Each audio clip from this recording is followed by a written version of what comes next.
a lot of people like to put judgment on, oh, you lost weight or you're at a healthy weight because you took medication. And that's just so unfair.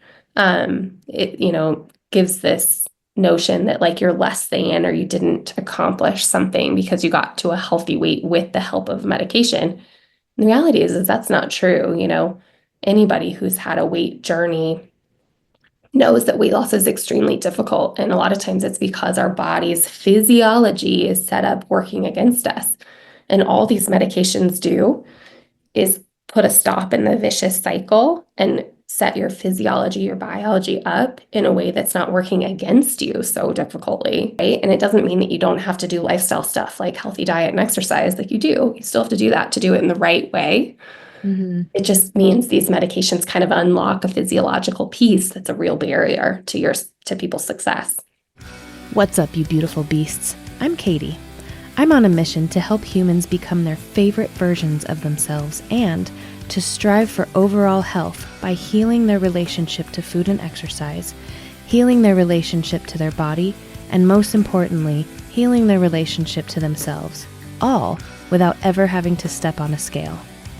I have had the privilege to talk to all kinds of different humans who have been through a plethora of experiences just being a human and existing. I believe that every single time someone shares their story, at least one person listening will learn from it, be inspired by it, and maybe, just maybe, even change the entire direction of their life. These are the stories of humans unveiling their beautiful beast. Keep listening. This is the Unveiling the Beast podcast.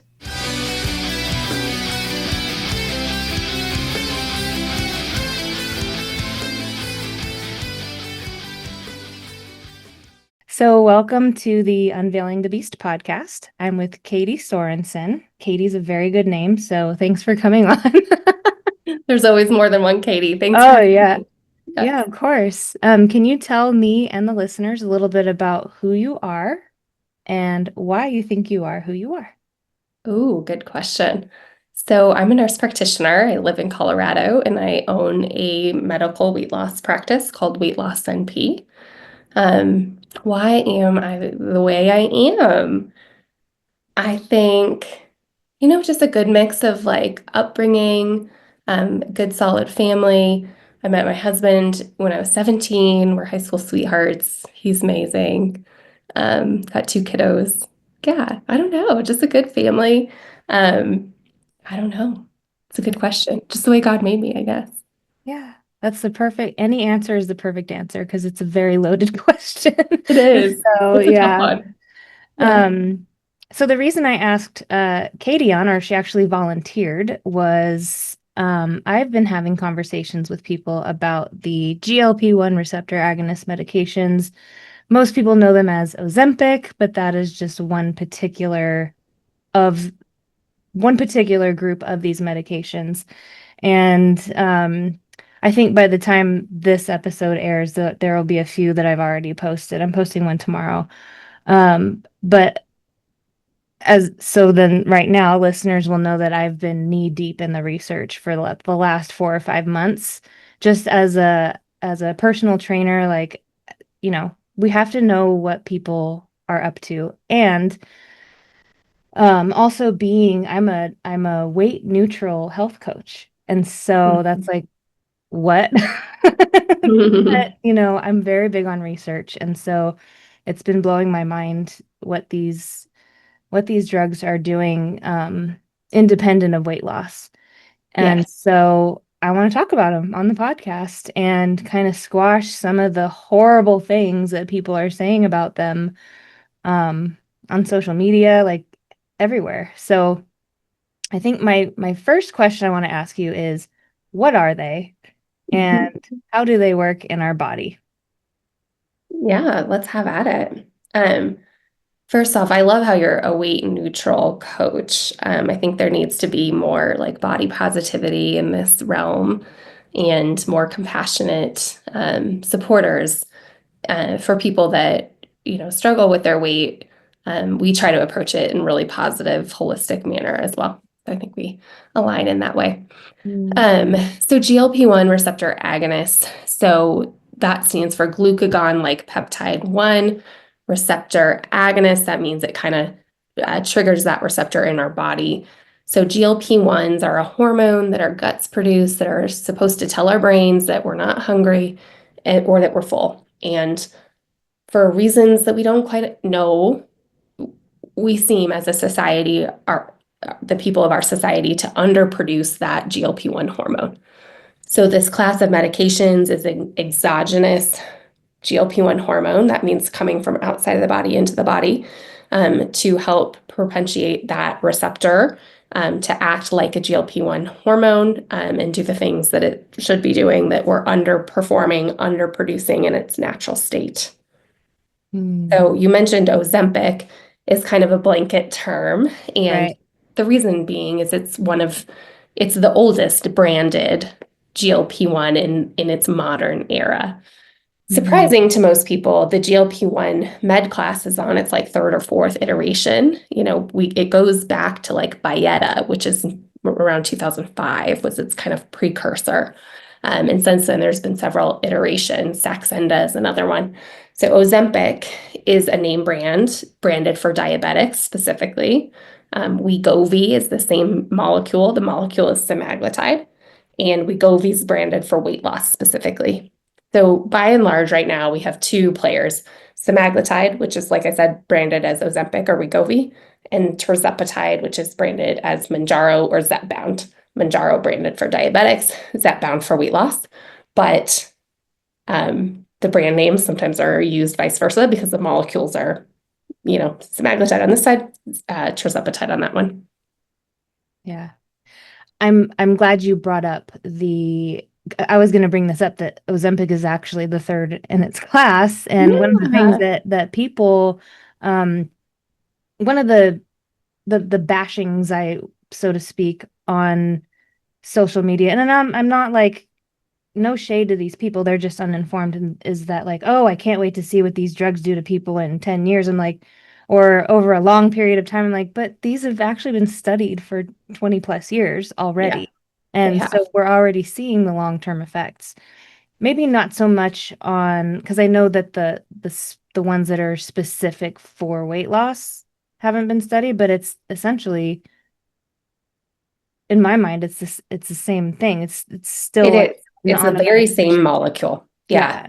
Yeah. It's a very same molecule. So Ozempic and Wegovy are both semaglutide. So one is just branded for diabetics and one is branded for weight loss. The dosing regimen varies a little bit, but same Mm-hmm. thing. Yeah. And you're right. Yeah, we have had really good data in the last 20 years that these are safe medications. And surprising to a lot of people is like these medications are quite largely naturally occurring protein chains, peptides. So those are peptides are short amino acid chains that signal to our body to do certain things. That's what these medications are naturally occurring protein chains.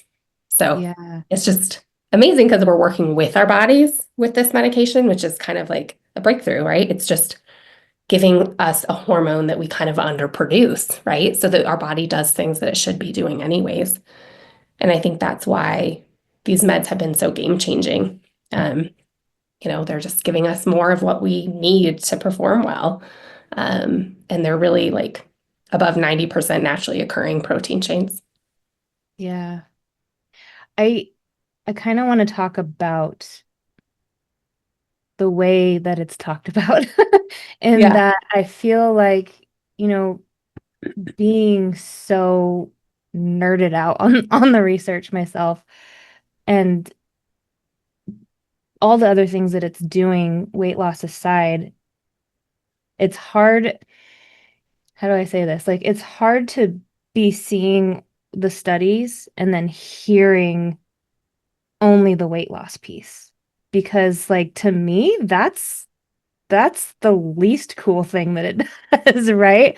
Like, Yeah. specifically for me, I'm on ZepBound and I started taking Okay. it for my depression. And I haven't had a depressive episode since I've been on it. Wow. Because of the reason, like, Yeah. before I was one of those, like, oh God, another weight loss medication, blah, blah, blah, because I've used phentermine. Anyway. And so that's what stuck out for me. And I was like, let's give it a try. Mhm. So, but it's people are being treated for PCOS, people are being treated for sleep apnea, skin conditions. They're finding that it's re regenerating cardiovascular tissue. Like it's so cool. And like the weight loss piece, yeah, that's cool. But so what I'm trying to say is like it's hard to see all these amazing things that it's doing, but we're only talking about this over here. And Yeah. all the bashing that's going on. It's disheartening, I guess is the word. Yeah. I definitely appreciate your perspective on that. I think Mhm. some of the reason is just like cultural. Like our culture is obsessed with weight and the topics about weight and appearance and external body stuff. And isn't that disappointing, right? There's so much more interesting things we can be talking about as a culture and as a society than Yeah. what people's weight is, or how they look in their clothes. So I think it just goes back to that, it's societal, cultural sort of thing. Yeah. Yeah. And I think a lot of people like to put judgment on, oh, you lost weight or you're at a healthy weight because you took medication. And that's just so unfair. It, gives this notion that like you're less than or you didn't accomplish something because you got to a healthy weight with the help of medication. And the reality is that's not true. Anybody who's had a weight journey knows that weight loss is extremely difficult. And a lot of times it's because our body's physiology is set up working against us. And all these medications do is put a stop in the vicious cycle and set your physiology, your biology up in a way that's not working against you so difficultly so that you actually have a real shot at weight loss, right? And it doesn't mean that you don't have to do lifestyle stuff like healthy diet and exercise like you do. You still have to do that to do it in the right way. Hmm. It just means these medications kind of unlock a physiological piece that's a real barrier to people's success. Yeah. I even want to add the psychological piece too, because typically the clients that I work with are the people who became so obsessed with Mhm. numbers and tracking and all of the stress that comes with, and this isn't everyone. Like there's people that can go out and do the thing, lose the weight, get the gains and be totally fine. But the specific my specific niche, I guess, is those who became obsessed with it because that's my story. And I came out of it and therefore like let me show you what I did, even though, it's going to be different for everybody. Mhm. But the psychological piece of I feel like these medications for the person who does want to lose weight takes the obsession out of it because you don't even have to think about food, you know? That was one of the biggest things for me with food noise. Now to be like fair, I healed that. I did a lot of healing that piece of me, the food noise, before I even started on ZepBound. So there's that, but like it completely goes away when you're on it. And so the psychological piece is important because it helps you focus on other things in your life that are important. Like that, I heard somebody talk about like the oh, what's the word that I hate? Willpower. Like Yeah. can you Right. lose weight on willpower? Yes. And I'm giving this because I think willpower in itself is BS when you're talking about hunger. But why not? What's the big deal if you have this medication that's going to help you take your willpower and put it towards something else in your life? Yeah, and something more positive. I think Hmm.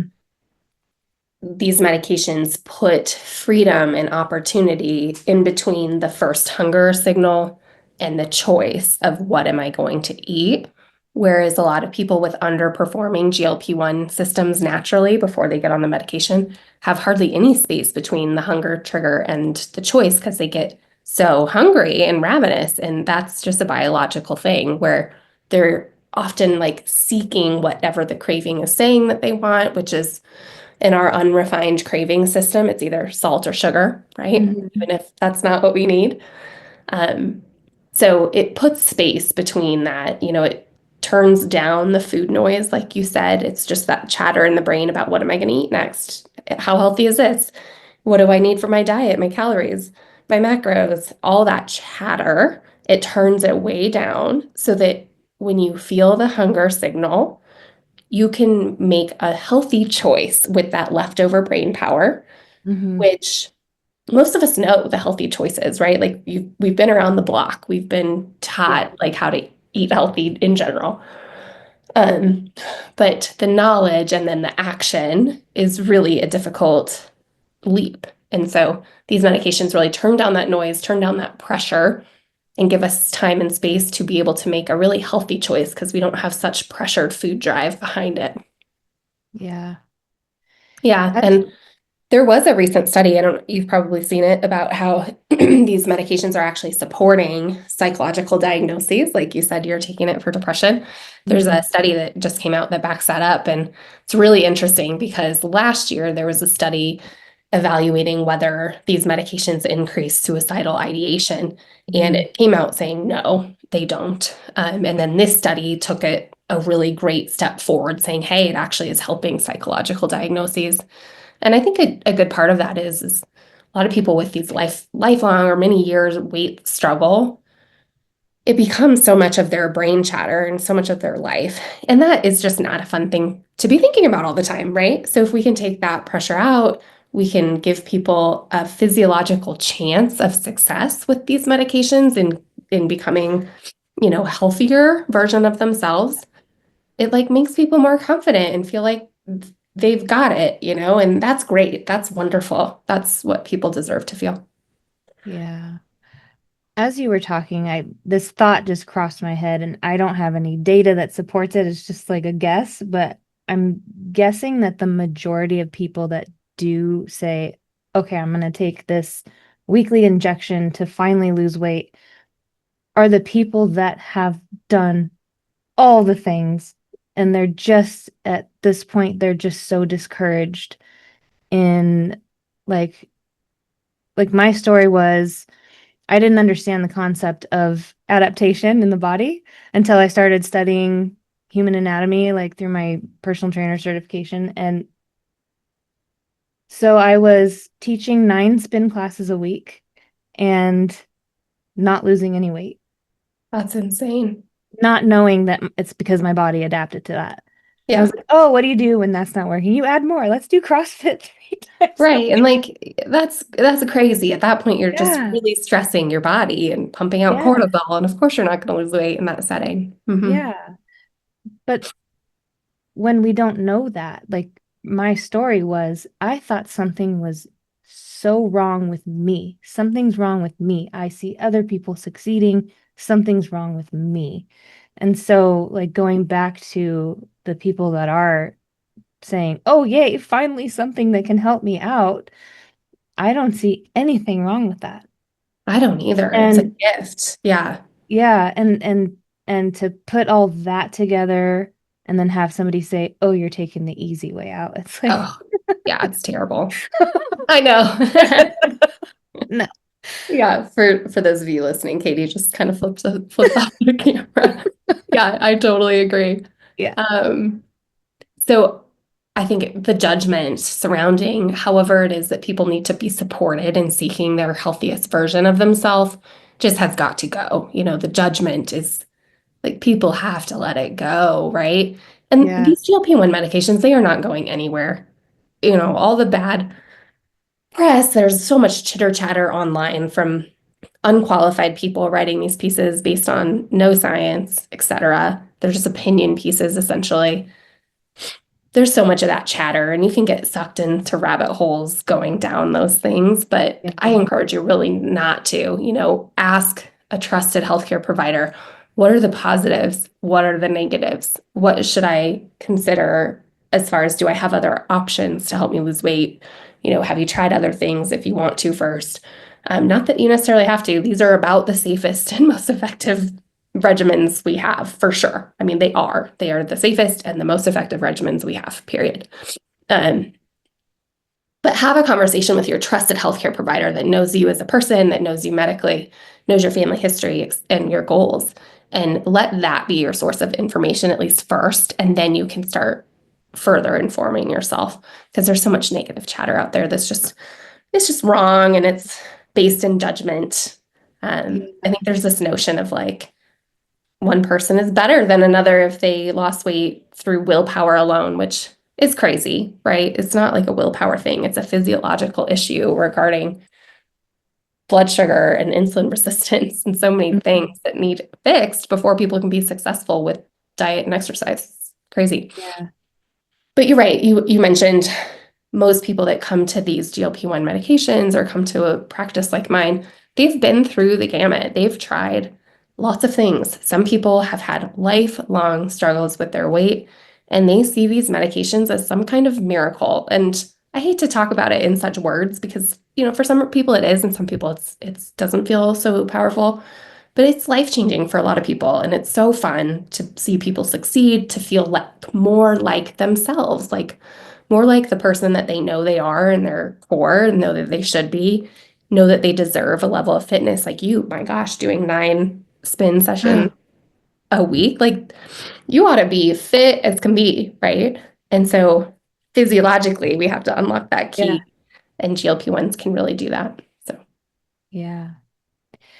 What would you say to the person who just started their GLP-1 journey or adventure? I like to call it an oh, adventure. yes. Um, what are some tips to make them feel the most supported and also like make sure that they're not taking like too high of a dose or because that's a big thing too. I've heard that a lot of people that have really horrible symptoms, it's because it's just their dose is too high.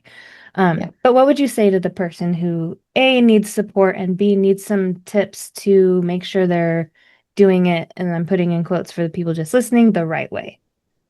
Yes, agreed. And I think there is like a right way Mhm. and, a way that is less than ideal for sure.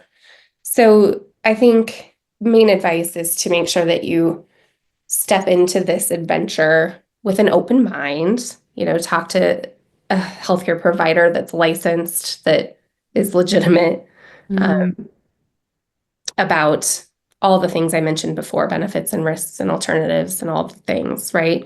And make sure you trust that person, make sure that they are experienced in this world because it makes a big difference, that experience basis.